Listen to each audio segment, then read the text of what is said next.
So you want some fun split-screen co-op games to play with your friends? I got you covered. Let's go. Number 1 on the list is Crawl. If you haven't heard of Crawl, it's an 8-bit style arcade game, but there's a twist. So the twist is everyone wants to be human, and you become human by killing each other. And all of the ghosts, which is everyone that's not human, there's only one human, all of the ghosts gang up on the human, and whoever gets the last hit, they get to become human. Humans basically get stronger by doing human things, and then eventually the human gets strong enough, and then you can go fight the boss. The whole point is it's really fun to have 3 people going against 1, and that one person is stronger, but they're getting ganged up on, so it leads to a whole lot of animosity and tension, and it's a good time. You're gonna have a good time. I really like the game. That being said, it might not be for super beginner gamers. I tried to play with my sisters who don't play very many video games at all, and they thought it was just okay. But I played with some of my buddies who are into video games and they love it. So keep that in mind. Number 2, and this one is open to more skill levels. It's called Tesla vs. Lovecraft.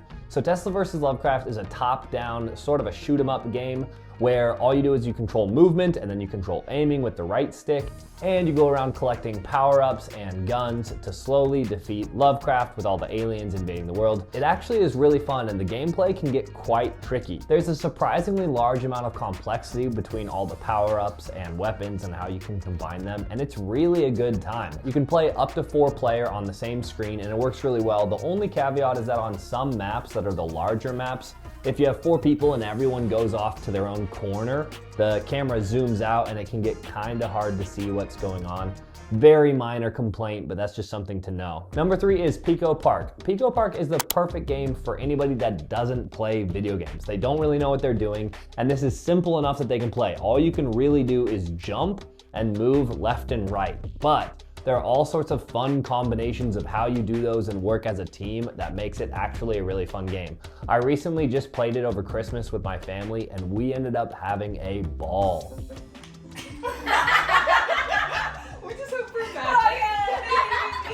If you're friends with some people who don't really play video games, but maybe they want to, or maybe you just want to show them a video game, Pico Park is the perfect place to start because it's funny and it's simple. It really revolves around you learning how to work as a team, not so much video game mechanics as a whole, if that makes any sense. Number 4, we got Portal 2. If you haven't heard of Portal 2, you probably live under a rock, but that's okay, I'm not judging. Portal 2 is a really fun game where the idea is to solve puzzles with this portal gun where you can teleport to a different place in the level.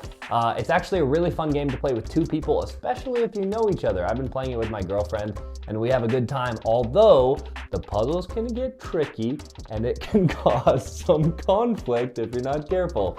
So play Portal 2 with your significant other with caution, but I do advise it. It's gonna be a good time. You're gonna have a good time. Just don't yell at each other. All right, moving on. Number 5, and this is for more experienced gamers, or at least I think it is. Probably it doesn't matter, whatever. It's Call of Duty Black Ops 3 Nazi Zombies. This game is super nostalgic for me. I used to play Black Ops #1 all the way back in high school, and I played it a bunch. And on Black Ops 3, you can replay a bunch of the old maps, and they also have new maps. The fun part is I have a bunch of muscle memory from playing zombies years ago, and that all just kind of works. And especially if you play the same maps, you feel like you've already done it, and it's just this trip down memory lane that's actually a really good time. So I've been super enjoying that, and I highly recommend, if you've got people who have played Nazi Zombies before, you gotta pick it up and play it. It's gonna be a good time. The only thing you need is an Xbox remote or a PlayStation remote or a Wii remote, or I don't know about a Wii remote, or like a Switch Pro remote or something like that. I think you're gonna have a good time. If you ever played any of Call of Duty's Nazi Zombies before, you know what you're getting yourself into, and you know if you like that or you don't, but I'm telling you, I love it. It's a good mindless with just enough adrenaline that it's not mindless, if that makes any sense. I don't know if it does.